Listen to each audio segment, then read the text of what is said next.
atong pagbasa mahitungod sa usa ka Parisiyo nga nangutana kang Jesus, Ginoo, unsa gyud ang pinakahalangdon sa tanang mga sugo? Ato kiniklarohan mga igsoon, naganatog konteksto aron makasabot kita ngano kay namumutana siya. Ang mga Hudiyo para kanila, para ka makaabot sa gingarihan sa Dios, para ka maging hinigugma sa Dios, kinahanglan magsunod ka sa sugo. Daghan ang sugo. Nakabase dito sa napuno nga sugo. Nagsugod kini sa napuno nga sugo, unya ilang ipadaghan. Ang sugo tanan, kung imo ko usa-usahon, ang ipapamemorize kanila 613 ka mga sugo. Ang 365, kung sa man ang 365 days in a year, ang 365 ka mga sugo, ang mga sugo tinatawag nato negative commandments. Ayaw pagbuhat ni ini, ayaw pagbuhat ni ana, ayaw pagbuhat ni ani, puro ayaw. Prohibitions. 365 na ang mga sugo. Ang nahibibilin is 248. Ang 248 naman is ing-ani ang imubuhata, ing-ani ang imubuhata, ing-ani ang imubuhata. Unsa man ang 248 na number? Ang 248 is the number of bones in your body. Imunganin ko nung ihapon ang bukog dito sa sementeryo, maana kay mahikitan nga 248 na bukog. Hindi pa makita ka nato, tao, gikan sa pinakatumoy sa imong kumayingking ngadto sa tibuok nga tuig, wala kailangan bubuhaton kung dili sumunod sa sugo sa Dios.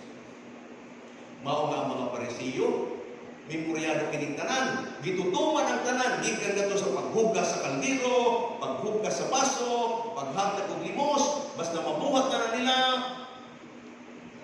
Ang ilang taingon, makaabot na ko sa gingarihan sa Dios. Kaya ako naman ginigibuhat. Pero si Jesus, pagpamutan kanina, unsa man ang pinakahalangdon sa kanang sugo, kay nga naman, nagpuproblema na po sila. Naani ay ranking ang sugo. Halimbawa, mao kini ang taas-taas na sugo. Halimbawa, kung sugo para sa Dios, mas ataas na ikumpara sa paghigugma sa ginikanan. Kung ing-ana di ay ang pangutana niha, naay ko nga sugo. Unsa man ang akong bubuhaton? Ang mubog nga sugo o ang taas-taas na sugo? Ayun na, ang taas-taas na sugo. Kaya mo yung po, kaya natural. Taas-taas na sugo nga muhatag ako limos ngadto sa simbahan. Taas-taas na kay pagigugma na sa Dios. Mao to nga ang mga tawo muhatag og limos ngadto sa simbahan, ilang ihulog. Daghan-daghan ang akong ihulog ikumpara kaninyo. So, buting nun, mas doon ako sa Dios, kay mas daghan ang akong ihulog ikumpara kaninyo. Kaya lang ang gikasinahan ni Jesus mao kini. Kamo, ipakita mo kaninyo sa katawhan na naghulog ka mga to sa limos, pero ang imong ginikanan wala nimo atimana, may sakit wala manid nimo palitig tambal. Tungod lang kay ang paghulog sa limos masataas ikumpara sa pagigugma sa ginikanan, mao nga pwede biyaan ang ginikanan para lang ako maghulog limos. Kaya namumutana ang Parisiyo, Ginoo, asa diha sa kadaghan sa mga sugo, asa gud ang pinakataas kay mao akong bubuhaton. Nagingon si Jesus, higugma ang Dios labaw sa tanan, pero dili nimo pwede ibulag ang ikaduha. Higugma ang imong isip nga tawo sama sa imong paghigugma sa imong kaugalingon. Kini nga una o ikaduha, dili kini gihimo ni Jesus. Naayong nag-ingon, di-summarize ni Jesus ang 10 Commandments. Dili. Kining una, higugma ang Dios labaw sa tanan, mao kini ang atong first reading karon. Gikan sa libro sa Deuteronomy. Ang ikaduha, love your neighbor as you love yourself, nasa libro sa Leviticus. Ang gibuhat lang ni Jesus, iyang giusak. Mao kini actually ang pinakataas at tanan ng sugo. Gugma. Maski pa kinang imong gibubuhat, nagsusunod ka sa sugo sa Dios pero walay gugma, dili na tama, dili ka makaabot sa kinariyan sa Dios. You can give without loving, but you cannot love without giving. Dili na iputin nga naghatag ka nga nahigugma ka sa'yo. Na ay mga tao na sige paghatag, pero dili na higugma. Nagpapakita lang na siya kwartang mga sige niyang paghatag, sobra-sobra na lang na niya. Pero when a person loves, dili pwede nga dili siya maghatag. Mao ka ng tao na nahigugma. Mao nga, pagtubag sa Pariseo, kay usually, ang mga Pariseo nakikipaglalis kang Jesus. Pagtubag ni Jesus, o niya nitubag po ng Pariseo, tama, Ginoo ang imong giingon. Nga dili nato dapat pagbulagon ang paghigugma sa Dios, ang paghigugma sa atong isig katawo, nag-ingon dayon si Jesus. Hapit ka na sa gingharian sa Dios. Wala pag-ingon katuan na ka dito, nag-ingon hapit na ka. Boting nun, ipadayon ra aron makaabot ka na dito. Ang atong problema karon kining gugma. Gugma nga niya ang atong hisgutan, daghan ang agrabyado. How are we going to love God? And how are we going to love our neighbor? Unsa man ang imong kahulugan when you say to somebody, I love you. Kung nag-chat sa imo ang imong classmate, I love you. Nahigugma na lang kanito.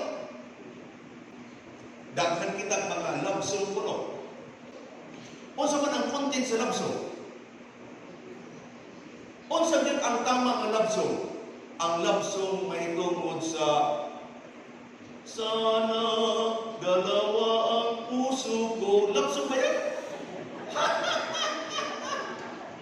Or dili ka ha, kagtumingon nga, kunin mo na ang lahat sa akin. Wag lang ang aking mahal. Love song ba yan? Or kagtumingon nga siya, sinasamba kita. Unsa yun ang love song? Unsa kung para kaninyo ang love song? Kagtong gibiya ka. Unsa inyong paboritong love song? Wala namang paboritong love song. The Power of Love. Love song ba yan? Unsa ang nasunod sa atong una when we sing love song? Diha kita nagkakaproblema kapag ang atong ginisgutan gugma. Kay na ay mga tao na mayroon, I love you. And because I love you, I want you to prove your love to me. What do you mean by prove your love to me? Ang atong pangutan, ano sabihin ang love? Ang atong problema karon is ang language barrier. Lahi kasi ang love pag-abot sa English, lahi ang love pag-abot sa ato, sa Pilipinas, lahi ang love sa original Greek words. Sa Pilipinas, daghan ang kulang nato nga pulong nga dili kita nakaka-describe. Mao nga naglilisod kita when it comes to translation. Halimbawa, ampo, pag-ampo, unsa man ang pag-ampo ka nato, mao nga nagkakalisod kita kapag nato mga kaigsuoran nga naghimo-himong simbahan, ingon nga nag-aampo ka mo kang Maria, nag-aampo ka kang Maria dili. Di ka naglilisod na kita hano. Kaya ingon, nag-ingon ng Bible ang pugi kuno ang Dios. Nag-aampo ka mo kang Maria, problema na kita. Dili man si Maria Dios. Magproblema kita tungod kay ang atong translation ampo, pero ang original word Latin magkalahi. Na ay duwa word nga ang translation mo sa lang ampo. Halimbawa, ang atong pagdayaw, pagluhod-luhod, paghatag og adoration ngadto sa Dios gitawag na sa Latin nga latria. latria. Bago ka na ang para sa Dios. Ang translation niya na sa ato pag-ampo. Ang atong pagpasilumog, ang atong respeto, ang atong pagdayaw kang Maria Santissima, gitawag ng hyperdulia. Ang translation niya na sa ato pag-ampo. Ang atong pagpasilumog sa mga maayo, ng mga binuhatan sa mga santos, dulya. Ang translation niya na kanato, pag-ampo. Mao nga magkalisang kita. Bali-balihon kita sa usang kahulugan, sa usang word, pero tulo di ay ang kahulugan. Mao nga mayon na, di ba nag-amo-amo kang Maria? Oo, so Diyos mo si Maria. Dili man, di ba? Tungod ni anak. Pero ibutanganin natin sa translation sa Latin, madali. No! Kang Maria Santissima, hyperdulia. Sa mga santos, dulia. Para sa Diyos, latria. Latria is only for the one God. Mao lang. Madali. Ingana ang gugma. Sa Greek, tagaan ka mo, upat nga kahulugan sa gugma. Una nga gugma is, ang komo nga itong nasabtang nga gugma is eros. Unsa man ang eros, diha nagdikan ang word na erotic. Eros, erotic, passionate love. Mao kini ang gugma sa mag-asawa. Mao kini ang gugma nga gusto sugdan sa mag-uyaw. Ang akong giingon, gusto sugdan, dili kay gihuman-human dayon. Eros. Gayon nga ni ang bana ngadto sa iyang asawa, I love you. Erotic na. Apil na diha ang hikap-hikap. Di ba? Kiss-kiss. Apil na diha. It's erotic love. And that is a kind of love. Muingon nga ni ang ginikanan ngadto sa anak, I love you. Lahit na nga gugma, dili na erotic. Sa Greek, ang tawag nila is storge. The love of the parents to his or her child. Ang gugma sa inahan, ngadto sa anak. Unsa ka nga gugma? Ang erotic love, you need a response from the beloved. Di ba? Para maging enjoyable ang erotic love. Pero ang storge, lahi. Kalipay niya na ihatag ka na ngadto, maski pa usamay ang anak sigig pabadlong. Di ba? Maski sigig pabadlong sa anak, maski pa naghimo pag-iskandalo ang anak, mudupol nga ni balik sa ginikanan, naagyod ka ng kasing-kasing nga dawaton ra gihapon, maski gisalikway na siya sa tibuok kalibutan. And that is storge love. Dili ka na erotic.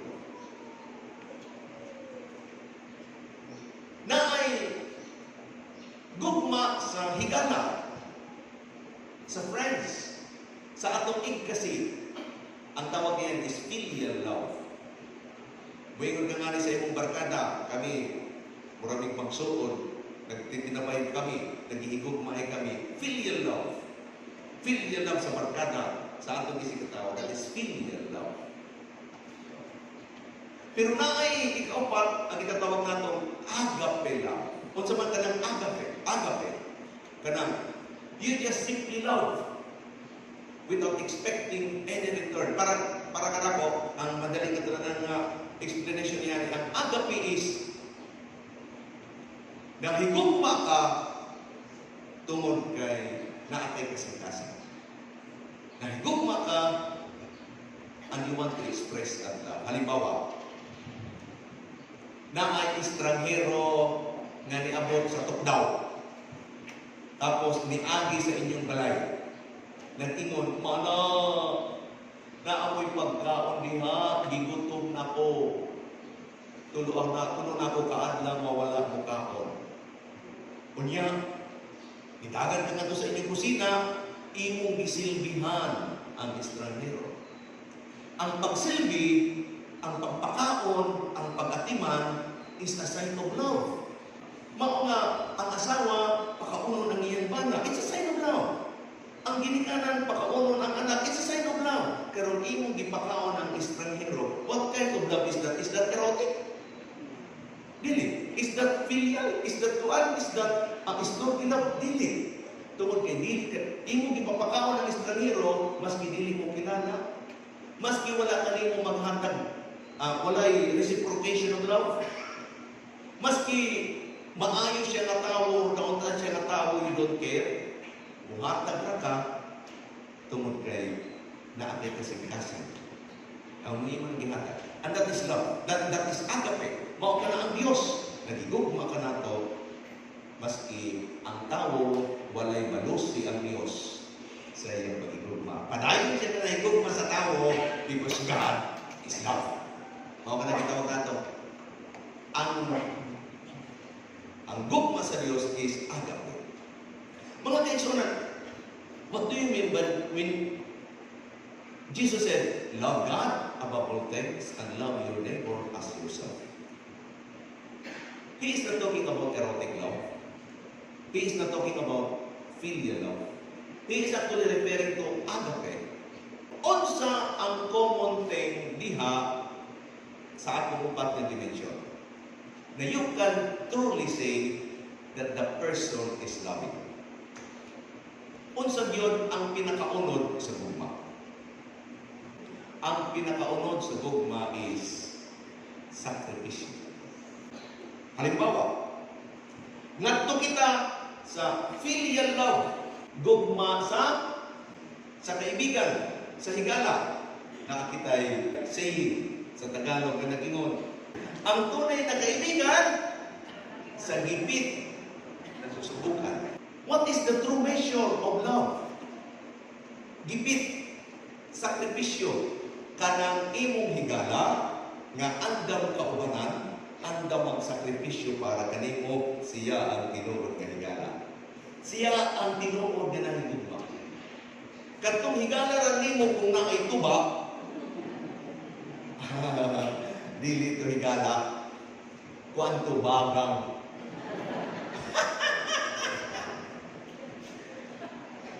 Ang imong higala, mubalik na kanimo, labi na kung ikaw na minahanglan na.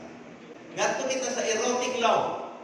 Unsa gyud kinsa gud ang tinuod nga nahigugma kadtong nag-ingon I love you mahal. Kinsa gud ang tinuod nga nahigugma? Siya nga actually andam magsakripisyo kanimo. Kanang tawo nga andam kaubanan kung maahamis pa ang panit nimo, pero dili kaubanan kapag ang imong panit na mulubot na, baka ako na. Dili na tinuod na nahigugma. Ang tinuod na nahigugma, mao ka nang giingon. Kahit maputi na ang buhok ko. Mingon man ang mukanta man ng babae. Kahit maubos na ang buhok. Ano ba?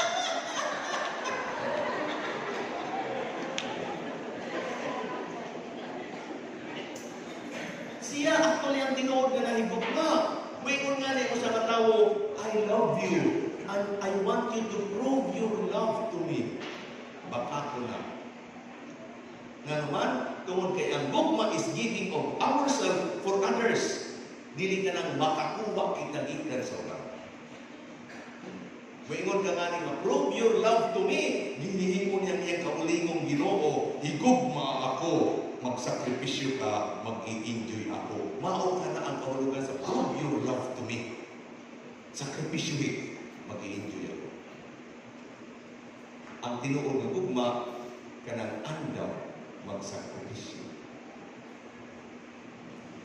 At the end, ang suklanan man kami ang talaga sa giingon ni Jesus, love God above all things and love your neighbor as you love yourself is sakripisyo.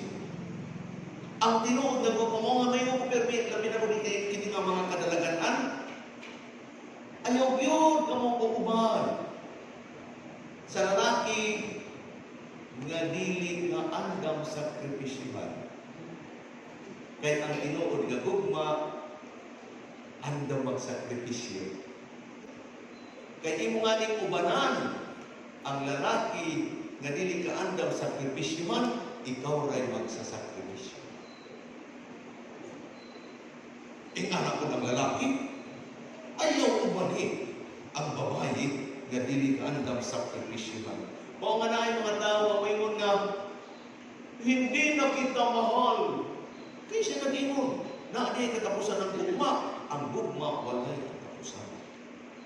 Kaya if God is love, God is eternal, therefore love has no end. Bawa nag-ingon si Jesus, wala na dungangi ang kasuguan. Nag-ingon lang siya nga, actually the greatest commandment is to love. Ang atong problema mga kaigsuonan kay din sa bobo sa kalibutan, nakakitay another point of view paggugma nga atong gihisgutan. Labot sa kapatanunan nga pagtanaw sa gugma, kilala niyo si Whitney Houston? Si Whitney Houston?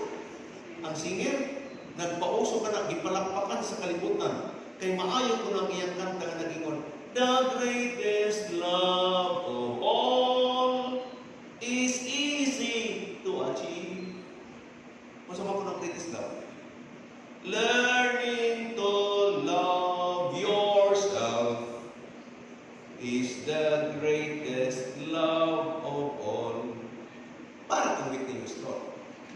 Pero para sa ibang David. To love oneself is a love, but it is not the greatest love.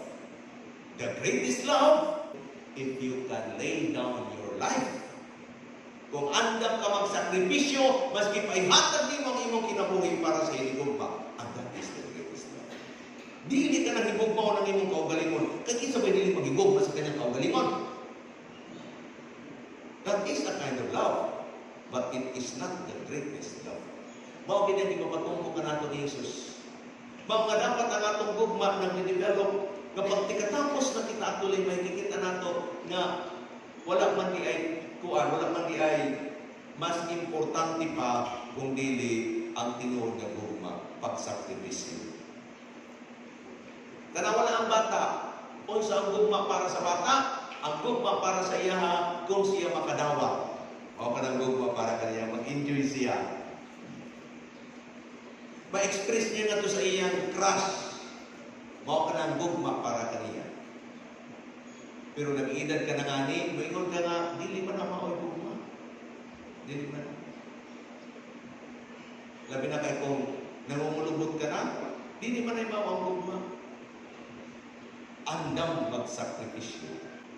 Ang akong mother, pagsugod sa pandemic, dito siya sa Tacloban, confined.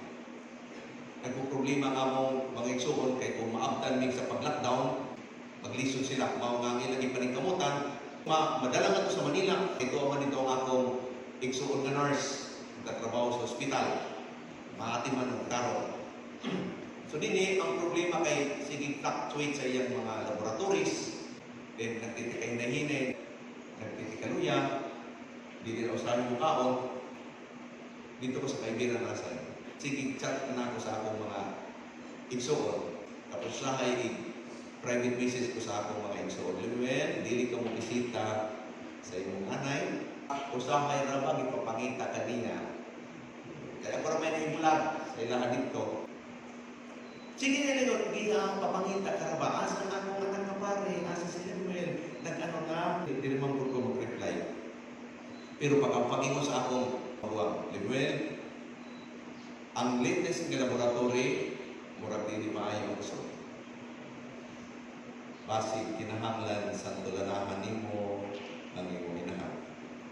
Pakadungog ko ni anak, nangita na ko aki. Nangita ko, wala ko sakinan, nangita ko na karoon ko sakinan.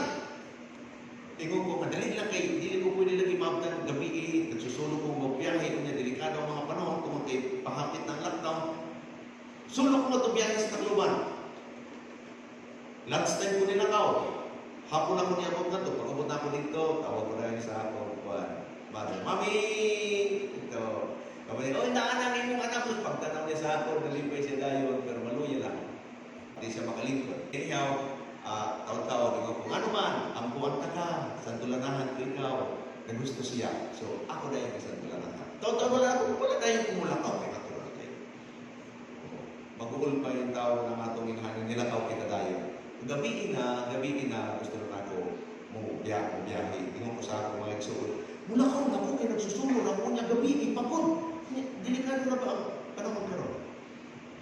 Tingnan mo na ako mga igsuon. Ananghin siya, kay basi kami ang pangitaan niya.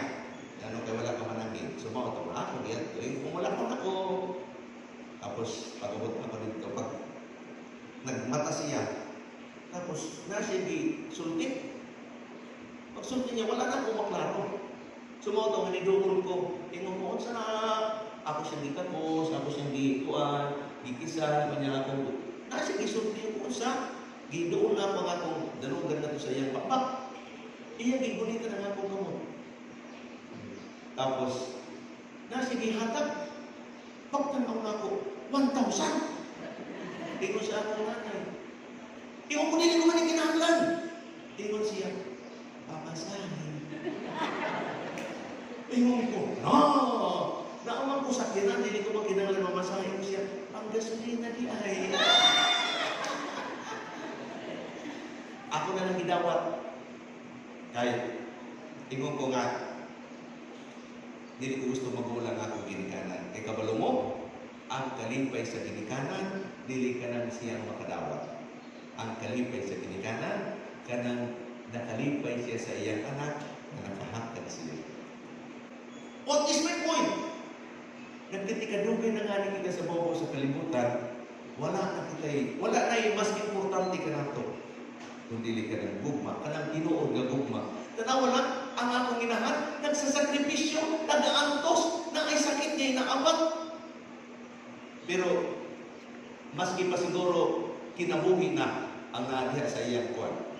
Tugtugan na sa iyang kinabuhi, ang iyan ang gihapon gihunahuna, how can I express this love para sa ako mga manibibili. Naglugay na nga niya ang tao din sa babo sa kalimutan, nagtitikawala, kinikubang mga ito.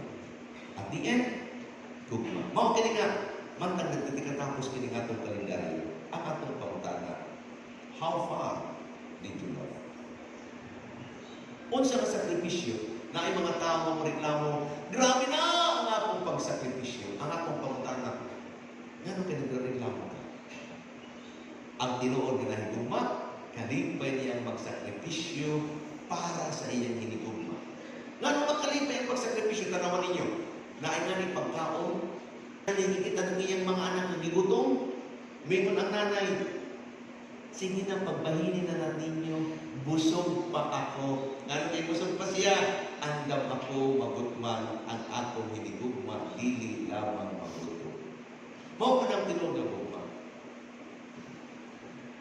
Kaya kong magsakripisyo, kalipay actually sa tao nga nahigugma, ang magsakripisyo para sa hinigugma. Kanina, giingnan ko si Father Dario, namatay. Mangutan ako kaninyo, kinso nga ba talaga ang tinuod nga nahigugma sa daw? Can you name a person? Kinsa gyud ang inyong pagtanaw kung tatagaan nato premyo? Kinsa gyud ang tinuod nga nahigugma sa daw? Kinsa ka sa inyong pagtanaw ang tao na pwede natin tagaan? The best talk daw recipient. Kinsa man gyud ang pinakamayong na tagaan nato? Kinsa ang inyong pagtanaw?